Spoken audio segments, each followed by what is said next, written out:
Cos'è che l'ha spinto ad entrare in politica e a dare il proprio apporto? Prima di tutto partiamo come associazione San Martino Domani. Io rappresento un gruppo di donne e di uomini che da 2 anni lavorano sul territorio per leggere le criticità e le ricchezze di San Martino Buon Albergo.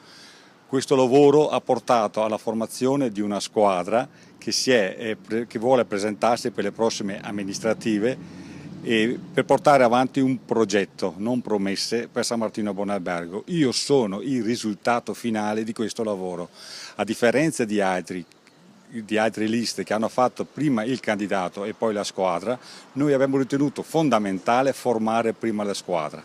C'è stato un grande lavoro di formazione tra tutti quanti i candidati consiglieri insieme con i soci dell'associazione, e questo mi ha permesso di accettare la candidatura, convinto che la squadra che ho insieme con me sia una squadra con tanta preparazione e competenza su vari ambiti del paese. Cos'è che vi differenziate dalle altre 3 liste che si sono presentate? Prima di tutto vogliamo portare nell'amministrazione comunale, nella pubblica amministrazione, trasparenza e legalità.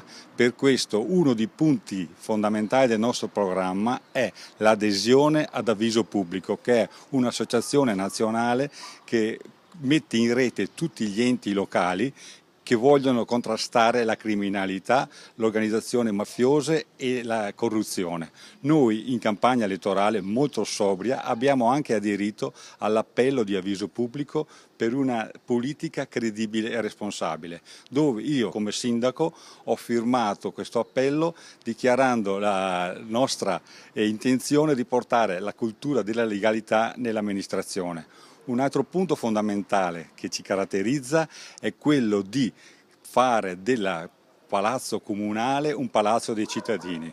Vogliamo che i cittadini si sentano accolti e ascoltati. In prima persona ho fatto parte di comitati per l'ambiente nella mia vita e tante volte ho trovato la porta chiusa e non siamo stati ascoltati.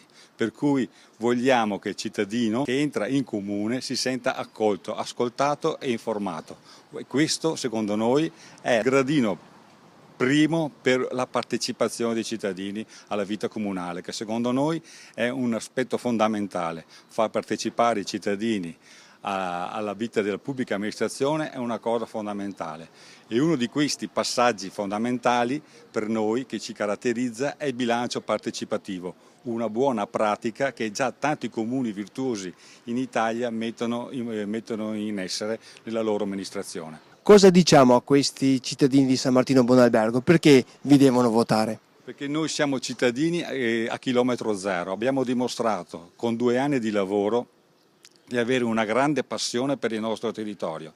Non siamo legati a nessun partito, non abbiamo sponsor nazionali e provinciali. Gli sponsor di noi stessi sono i nostri progetti, le nostre promesse e i nostri volti.